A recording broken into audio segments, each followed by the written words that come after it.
So tonight with us we have Karla Dalley. She tells us she told me she did speak for the Windsor Garden Club before, so some of you might remember her from, I don't know how long ago it was, but it was before my time in the club. So Karla is coming to us from Farmington tonight, and she is a longtime gardener, lecturer, and a writer for West Hartford magazine. She's here tonight to give us a lecture, how to be a lazy gardener and how we can work with nature instead of against it. So maybe we can all take a little bit of a load off this season and still be ready for spring. So having said that, I will let Karla take it away.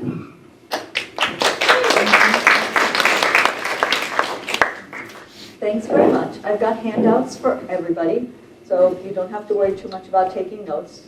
And yeah, I see that relieves everybody.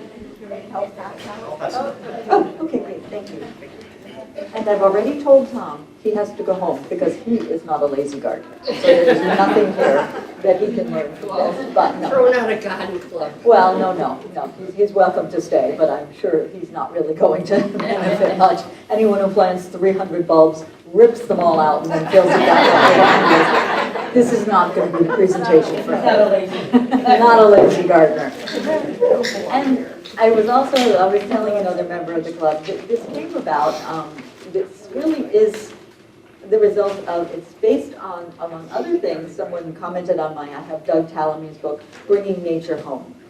And it's the result of me living in the same house and property for 30 years, and learning from people like Doug Tallamy and the Connecticut Botanical Society some of the best practices and principles of how to garden botanically, ecologically, organically on that property, and how to garden smarter, not harder. I started working in retail gardening back in the early 2000s, and I was working at a sort of a destination nursery in West Hartford, which is now a housing development. And while I was working there, people would come to me and they would say, oh, I can't do it. I don't have time to garden. And at that time, I was working there 30 hours a week. I had my own law practice that I was doing at least 35 hours a week. And I was writing and speaking to good folks like you in the evening. And I would look at them and say, I know exactly what you mean. But I'm the laziest gardener on the planet. Let me show you how this works. And I developed kind of, because I'm there to sell their plants. So I developed a palette of plants that I could show them. And a lot of times they were a bunch of native plants like echinacea and inkberry holly and things that would do well. And I would say, here's what you need to do. You want to take a plant like this, and you're going to put it in the ground now. You want to make sure it's going to get about 1 inch of water a week. And back in those days, we were still getting summer thunderstorms. So a lot of times they didn't even have to worry about watering. Nature would do it for them. It wasn't like, our summers that we're having now. And, and then cut it back in the spring. That's all you have to do. And they would say, really? That's all? And I would say, that's it. It's really easy. You can garden. And so they go away with plants, and my employer was happy, I was happy, everybody was happy. And that's pretty much how it is with lazy gardening. You don't have to put a whole lot of work into it. So, the lecture also comes about because when I first moved to this property 30 years ago, I started looking around and I said, wait a sec, no butterflies. How is this possible? And I looked up what butterflies need, and no pesticides. They can't have pesticides. They're highly susceptible to pesticides. So I looked at what my husband, AKA, if you look at my blog there, it's called Garden Days, was doing. My husband is also known as the spoiler. If you see a reference on my blog to the spoiler, that would be my husband. And he was managing the property, and this is back in the early 90s, in a conventional manner, the 4-step lawn program. He had a pond. The pond water was so clear you could read the date on a penny on the bottom. He was putting pool chemicals in it. I was like, oh, we are just not doing this. No, hon, we're not. I said, we're going to go organic, and we're going organic cold turkey. And why is it important that I mention to you that we're going organic cold turkey? Well, two things. One, because the spoiler occasionally tries to sneak a chemical on the property now and again. But two, when I tell you that we don't have things like Japanese beetles, we don't have things like grubs, people say to me, well, what do you mean you don't have grubs? I say, we don't have grubs. I remember back in the day, again, I think this was way back in the 90s, right? Everybody bought those Japanese beetle traps. You remember those? I see some of you smiling. You remember those. What did those actually do? Well, they kind of attracted more Japanese beetles to the property. Yeah, they did. They Japanese beetles flew in from the thousands to your property because they worked by that scent lure. And they were actually attracting more Japanese beetles. If you just forget about attracting those Japanese beetles and any that might come, because of course, what are the grubs in your lawns? Well, they're the grubs from some kind of beetle, whether it's the Asiatic beetle, whether it's the Japanese beetle, whether it's that May-June beetle, that funny little brown bug that you sometimes see flying around your lights in the evening. And just leave it be. The birds are going to eat the grubs, and you don't need to use a pesticide. So you think about managing the property without pesticides and using your best friends on the property, which are going to be things like birds, things like ants, things like spiders, ground beetles, all of our best friends can help us out. And if you're organic, they're going to be there. You know how they keep telling us in medicine, no, we don't want to take an antibiotic for a cold because it's actually using medicine and it's killing off all the good stuff in our body? Well, if we're pouring too many chemicals onto our property, and a lot of times what we're doing is we're killing off the good and then the bad is getting out of control. It's just that same principle. So think of your property as an ecosystem, think of managing it organically, and think of letting what's there naturally, the birds, the good things, the ants, the beetles, the spiders, think of letting them keep these bad bugs in check, and then you won't have such a problem with needing to control all the other things. And it works pretty well. The other thing you can do is exactly what's going to start happening now, right? The leaves are going to start falling off the trees, or they've already started, but not the grand dump that's going to start happening in another week or two. You can let those leaves fall into the garden, and you can let them stay there, right? Leave the leaves. It's just like we have no mow May, we can have leave the leaves. You know, take them off the lawn because you don't want to damage the lawn, but you can let the leaves stay in your gardens, and you can just leave them there, like forever. I never take the leaves out of my gardens. I leave them there. In fact, I don't know, I might or might not do it this fall, but periodically I have pictures of this on my garden, on my blog.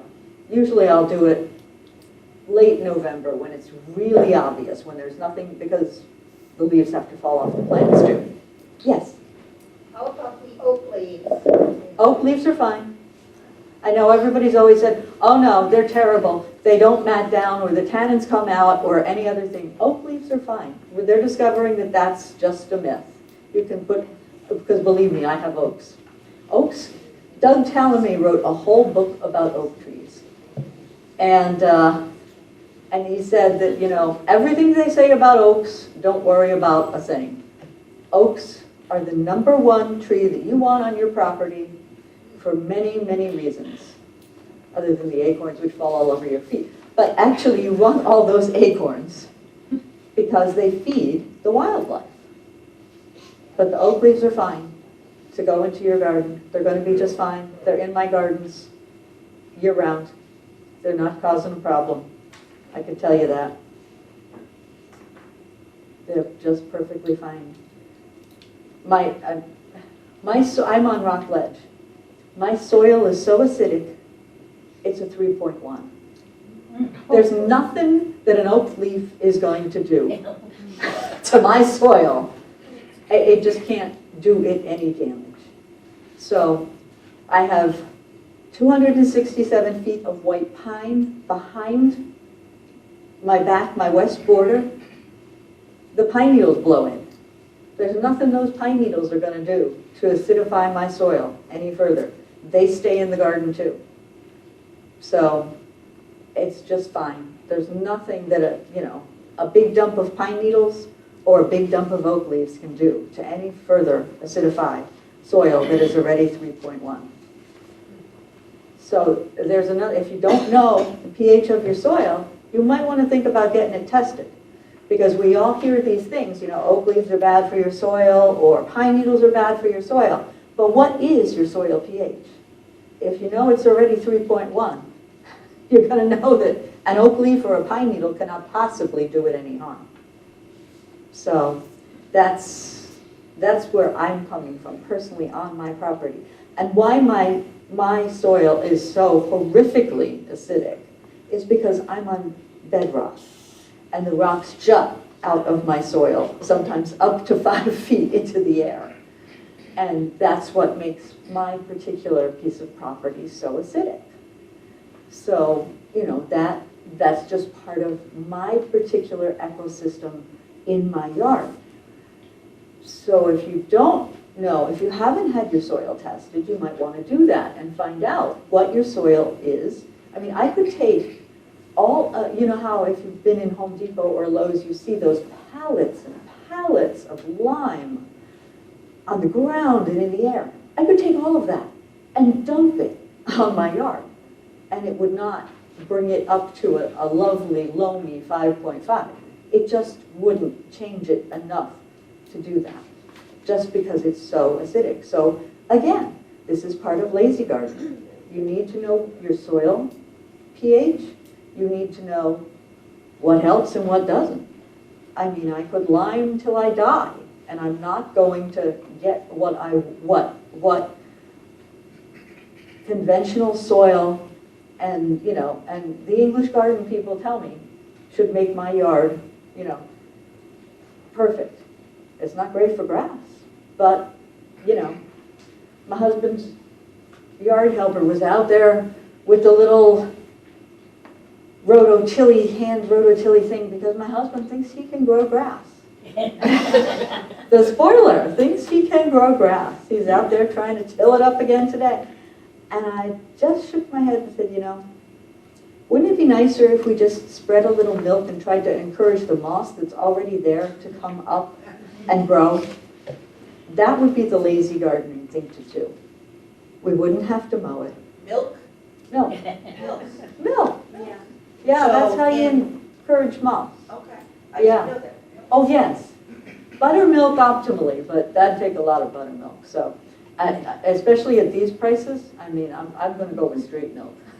He was tilling up part of the moss. It was killing me. But that's the spoiler for you.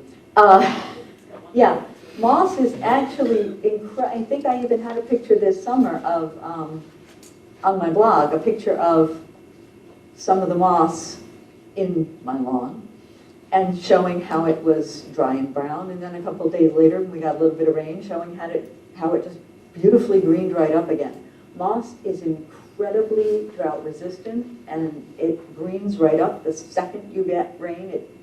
Unlike lawn, it doesn't die off. So if you have some moss, and if you like it, unlike my spoiler husband, and you want to encourage it, I mean, I have a raised bed in front of my house where I have encouraged an entirely moss ground cover. And then I planted into it. I put a few hostas there and some hellebore and, some other things. Ferns have come in naturally, all by themselves. That's lazy gardening. Just encourage, yes. What about the types of moss? Because I've got 3 different types. Yep. Which do you encourage? Whatever's there. I mean, there are types I have that grow on rock. That's not going to grow on my soil. So whatever is there, I just encourage to come further. I mean, the type of moss that's growing on the rock doesn't generally come into the garden, onto the soil. The type that's growing in the grass won't generally come into the dry soil. But yeah, I think I've got 5 or 6 different kinds. And whatever is there is what I generally, will put a little milk on and get to come forward. Yeah, but, like picking up a piece from the driveway and putting it into the garden bed is not going to work because that's a different habitat. Or picking up a piece from the bedrock in my backyard and putting it into the garden bed isn't going to work because it's a different habitat. Yeah, when I say I encourage it, I just usually, as I said, I will spray the milk from the sprayer on the soil to kind of get it to keep going in the direction I want it to move. Yeah, that's how I mean by encouraging it. Yeah. I have whole garden. We took a tree down in an eastern exposure, and I said, well, this is going to be wonderful because now I have a sunny place to plant perennials. And the next year, before I knew it, here are all these plants coming up. And I said, guys, it's all native plants. It's goldenrod, it's asters, it's white snakeroot. And I have my birds to thank for that. It is an entirely bird-planted native garden.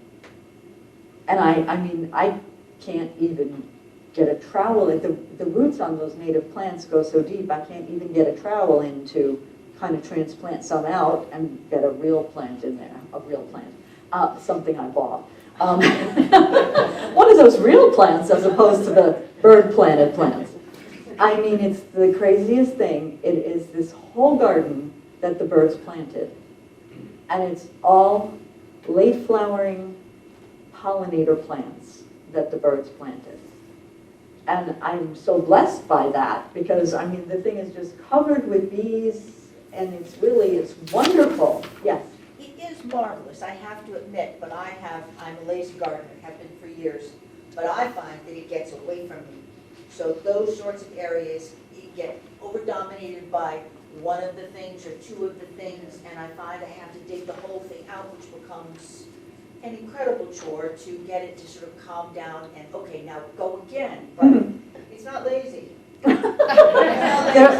That's not lazy, you're right, because those roots go down to I don't know where. It's not lazy, but it's hard to keep it from becoming mono. Like it'll all become goldenrod if you leave it alone. At least it does in my yard. And it knocks out other things. You have just the kind of yards that, a half-acre yard, you can't let goldenrod take over. It's a difficulty, it's a balance. It's tough. There's certain things you can do. You can deadhead the goldenrod. I did that. You did that. Oh, yeah. That would be one thing. You can deadhead the goldenrod for sure. I mean, deadhead, kind of heartbreaking, but because you want the As soon as it looked a little ratty and the bees weren't there all the time. Yeah. But that will help solve part of that problem for sure. I understand the problem.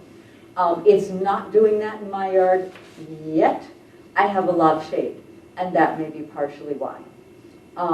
However, I'm not discounting that it happened to me.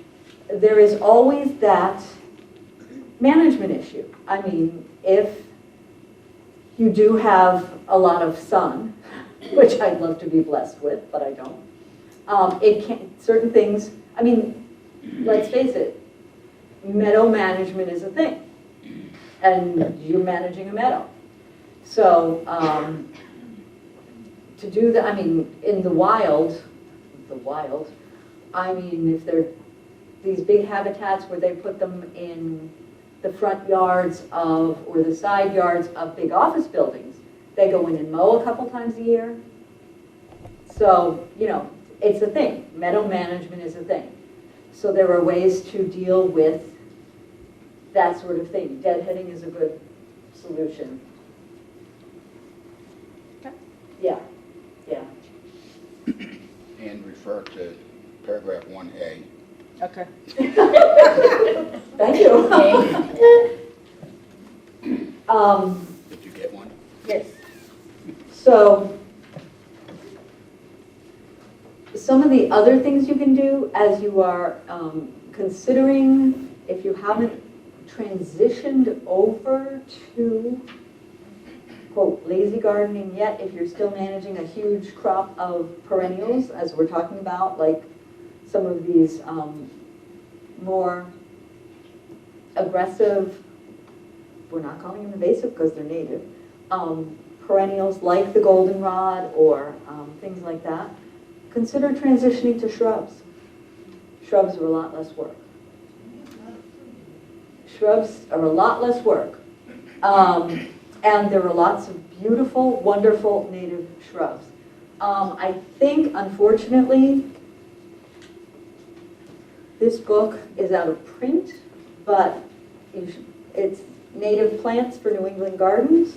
It was put out by the New England Wildflower Society. But the other thing is Connecticut Botanic Society, and I think it's Connecticut Botanic Society, has fabulous resources online for all of our native plants. Native to Connecticut specifically. Because of course, you know, native plant is a very charged term. Echinacea is a native plant. Is it native to Connecticut? Maybe not so much. Is it not a valid native plant? No, it's a perfectly good native plant. But if you're looking specifically for New England native plants or Connecticut native plants, you know, you want something a little more regional or certainly local. Connecticut Botanic Society is a wonderful resource. Another wonderful resource, not necessarily for native plants, but for trees and shrubs for New England gardens, is Tower Hill Botanic Garden. Yeah. They have, they actually do an awards program called the Carey Awards. And they award, it's sort of like the Perennial Plant Association Awards, but it's for trees and shrubs specifically for New England gardens. And so if you're thinking, what should I be growing here? What will do well here? What will not get invasive here? That is a really wonderful resource for us here in New England. And Mount Cuba is doing an evaluation of native plants. The Mount Cuba Botanic Garden down in Delaware. They have just started. I think they've only evaluated 16 native plants thus far, but they are beginning to evaluate and rate native plants. If you're looking for native plants, you want to try the Mount Cuba Botanic Garden site down in Delaware. So that's a good place to think and look for that sort of thing.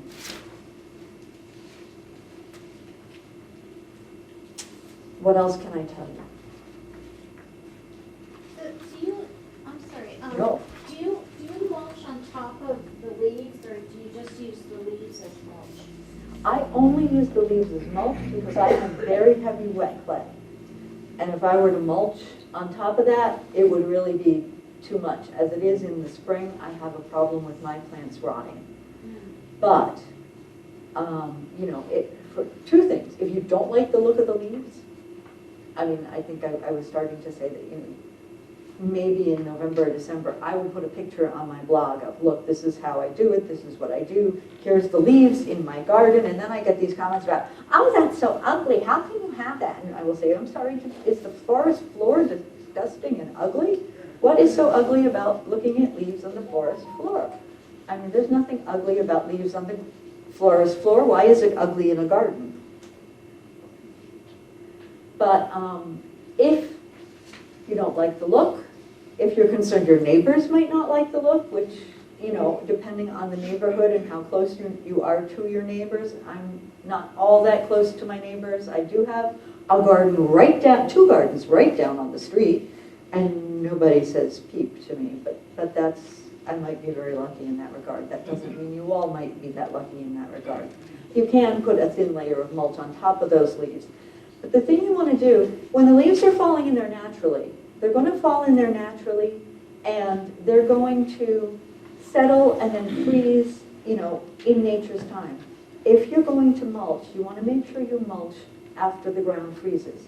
Because otherwise, what happens is, if, say, you know, the leaves fall and then you run out quickly and mulch, and the ground hasn't frozen, what you're doing is you're making a home for all the little things that might like to get in there and nibble on the base of your plants all winter.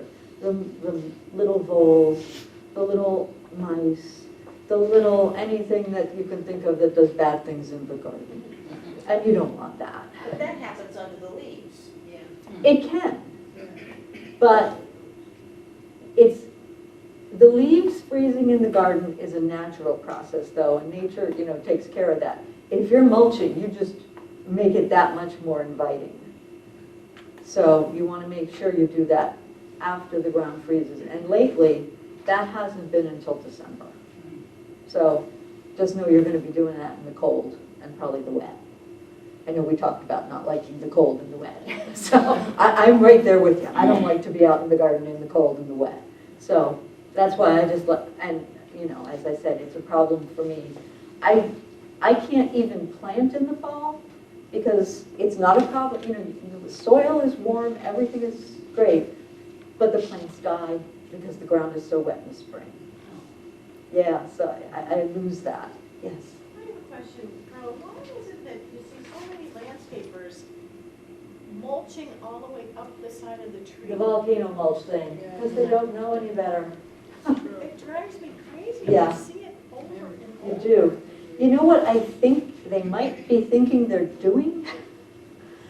The proper thing to do is to make a tree ring with a ring of mulch and or dirt well around the outside of the drip line, which is where the roots are, so that water can go into a little basin here and filter down to the roots. But they're not. They're doing It's called volcanic mulch. volcano mulch. Yeah, volcano. Yeah. It's a no, and all they're doing is really they're rotting the tree flare. Right. Yeah, it's a very bad thing to do. No, it's a mistaken process. I actually saw someone in my neighborhood plant a tree the right way the other day, and I was simply flabbergasted. They had the beautiful tree ring, and that's for the water to, you know, filter in and seep down, and I was just flabbergasted because you don't see it. You just almost never see it properly done.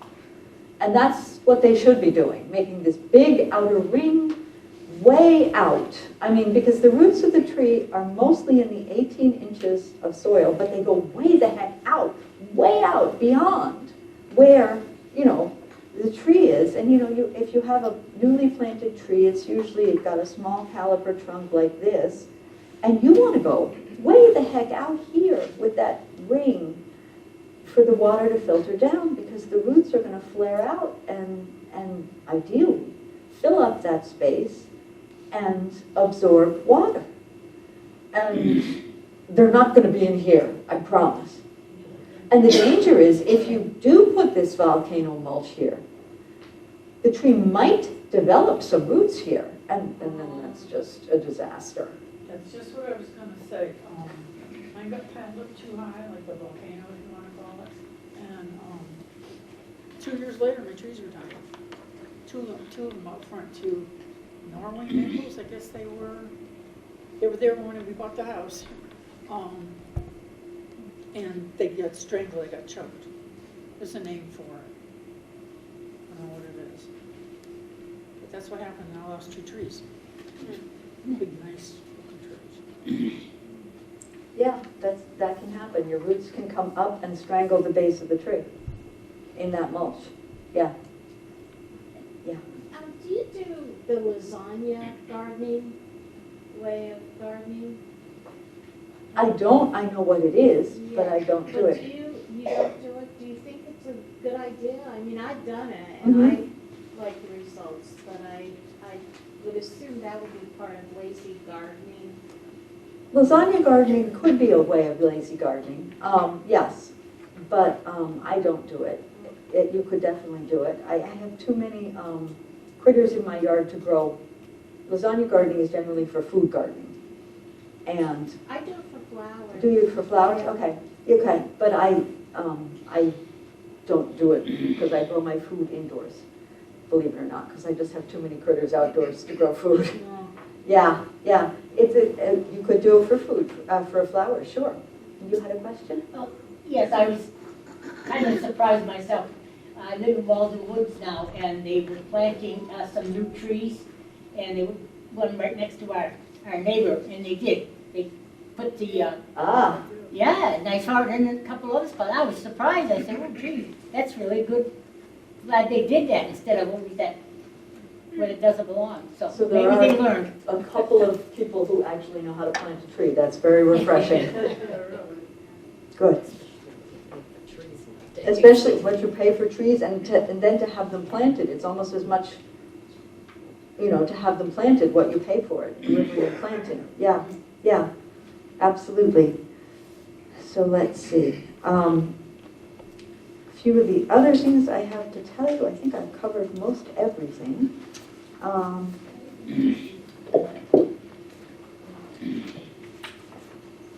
Yeah, I think I have. I just have one last question. Of course. I mulched today, and I mulched up to the trunk, but the reason why I did Mm-hmm. is because I used to have lily of valley under this tree, Uh, and I really don't like that stuff. The roots, they run deep, they're hard to dig up. I actually invited people to come and dig it up for their gardens, and I got people from home who did, but I still get some sprouts. That won't harm the tree too much. I wasn't aiming it, but it was just, sort of out to the trunk a little to discourage the lily of the valley.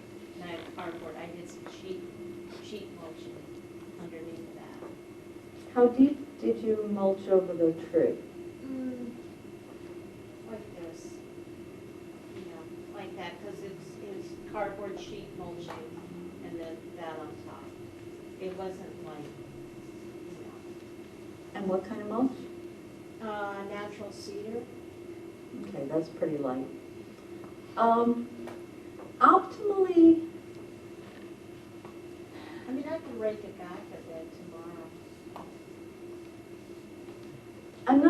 I'm not as concerned about your trunk as I am, there was nothing there on the roots. And now you've mulched over a tree that wasn't mulched. There was the sheet cardboard for a while, There was. yeah, Okay. or in 'Cause- fact for a few months. Okay. Because our trees are pretty stressed right now Because And- of climate change. because we got no rain all summer. And now we've gotten, climate change is a good reason really, but we've gotten no rain and now you're putting some mulch where there really hasn't been anything before. Okay, That kind of concerns me. okay, well, I can rake it back a bit. Yeah, if you could spread it maybe half as thin as you did. I know you're trying to kill that lily of the valley, Yeah. but, I'm a little worried about the health of that tree. Okay. I would be doubtful it would kill the lily of the valley anyway. Well, that's a secondary, yeah, it would take a lot to kill that lily of the valley too, but I'm a little worried simply because that tree's already stressed from the Yeah, I summer. was gonna say, at the same time as mulching up the trunk, you really don't wanna raise, you don't wanna bury the existing root structure of any trees. They grow at a particular, No. like you said, the Yeah, first 18 inches, well now 18 becomes 24, and that's not, they don't like that so much. yeah, They like where especially, they grow their roots. and you want- especially with a tree under stress. If you can spread that out about half as much as you did at Yeah, I least. can do that. Yeah, I would definitely do that, for Okay. sure. Thanks. You're welcome. Yes. So I do have a tree that's in a lot of stress. It's an American dogwood, and it's about 5, 6 years old, and it was really starting to look really good. It looked great in the spring, and then it sort of got like, almost like a mildewy thing Anthracnose, they're prone to that. on the leaves, and then with the heat over the summer, it's looking really bad. Do you have any suggestions? What can I do to help this poor thing? And do you have dieback on the tips or anything? The leaves are all pretty much all dried up now. Okay, I still have a few green leaves, but they're mostly brown and dry. okay. But what about the tips of the branches? Are the, The did you, branches? yeah, did you lose any branches or is it just the leaves? No, just the leaves. Okay. I wouldn't worry about that so much. I think the tree is just trying to protect itself by defoliating early. You know, deciduous trees have that ability, our evergreens can't. So, I have a 50-plus-year-old dogwood, and it gets that anthracnose every single year, and it's fine. Should I fertilize or just leave it? No, no, Leave it. no, leave it, because it's too stressed right now. Definitely don't fertilize. See what happens in the spring. They always come out beautifully in the spring. There are ways to treat for that anthracnose, but they're all chemical. That anthracnose is a fungus. Is the tree small enough that you could spray it with milk and water in the spring? Milk and water? Yeah. Okay.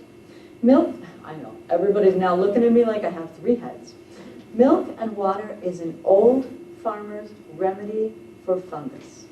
It's a fungicide. Yeah, yeah. Now, I Smell will, that later on? I'm sorry? Smell that later on, does it milk? No, no, it doesn't smell, but I will tell you this. After you're done spraying, you have to, What's the ratio? you can do up to 50% milk and 50% water. Okay, so about half and half? Half and half. Okay. And it's, if you ever get one of those cute little rosemary topiary things at the holidays, you know, they're really hard to grow because they wind up getting that powdery mildew, and then you're like, oh, so what do I do with this? I can't cook with it because now I've got fungus all over it. You spray it with milk and water and the fungus goes away. But you cannot leave, and I can tell you this from personal experience, you cannot just take your little sprayer with the milk and water and put it back in the fridge because it will clog your sprayer. I've tried it on the rosemary. That's how I can tell you this.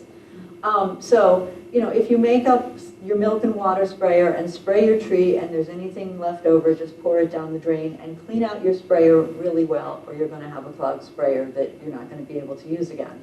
So, but it works, I mean, it works on all kinds of things. It works on the peonies, it works on the lilacs. Oh, wow. Oh, yeah. Anything with powdery milk. Anything with all kinds of mildewy diseases, it works like a charm. So milk and water, yeah, it works like a charm, yes. I just want to add in also the American dogwood around this area. I've noticed lately there seems to be a lot of a disease called crown rot. So you can look that up, but generally right around ground level where the trunk goes into the ground, you might see some weird happenings going on with the bark. Bark might come off.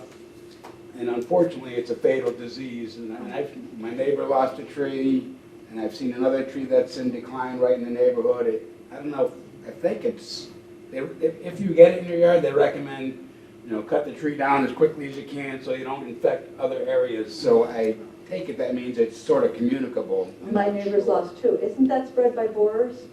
I'm not sure how it spreads, that's why I just Yeah, qualified my that statement. neighbor's lost too. Yeah, it's amazing. I mean, one tree's completely dead, the other is partially living, but the bark is all off and there's this huge chunk out of it. It's, yeah, so that is, I'm not sure if that's spread by borers or not, but it's, I mean, it's again, her dogwoods are the same age as mine, but the chunk out of the dogwood is amazing. It's very unfortunate. So yours is probably too young. It seems to be infects. Again, our trees are really stressed by, think about it, we've had drought in 3 of the last 4 years, and last summer was incredibly wet. So our trees are stressed. If we call it climate change or just weird weather, whatever it is, our trees are stressed. So, Plus gypsy moss too. What are signs of stress, like what he mentioned, like the leaves dropping or drying out, or? yes, that's some, yes. I mean, if you just, the next time you're driving around, my sister gets terrified when she's driving with me because I'm just going, look, dead tree, look at that canopy, look. And she's like, will you keep your eyes on the road? What's the matter for you? And, but just drive around and look at, safely, if you can. I mean, I'm driving on, local streets that I know very well. But look at the tree canopies, or maybe do it while you're walking the dog. That may be a safer thing, or just out for a local walk. But the tree canopies, you will see an amazing number of dead trees, of dying trees. And this has been going on the last couple of years, 2, 3, maybe 4. And it's just, again, it's a result of we've had an incredible number of very, very cold days without snow cover. Days when, our Decembers have been incredibly warm, our forsythia blooms, and then boom, it goes down to 0 with no snow cover on the ground. The really woody plants like a tree or even a rose bush can't really take that seesawing in temperatures. I mean, we were talking about how it's hard to go from 80 degrees on Friday to 39 degrees on Sunday for our bodies. Think about what that does to our woody plants when they're out there, they're standing out there. We have heated homes. So, think about what that's doing to our really the very tall and most of our trees are older too. You're lucky your dogwood is 6 years old, but even so, that doesn't mean that they're not subject to those vagaries of change and just weirdness that we keep having. I transplanted a smoke bush, a shrub, Mm-hmm. and it's stressed, it's drying out and everything. If I spray the milk and water on it, would that help it, or just let it, be a little stressed out until? I think it's probably just having a little bit of transplant issue. I don't think the milk and water would necessarily help it. Just make sure, I mean, we seem to be getting enough rain right now, but just make sure it stays, anything you're planting or transplanting right now, make sure it stays well watered going into the, Okay. before the ground freezes. You're like talking to a doctor. Thank you, I think. Yeah. Yeah. Anything else? Okay, thank you very much.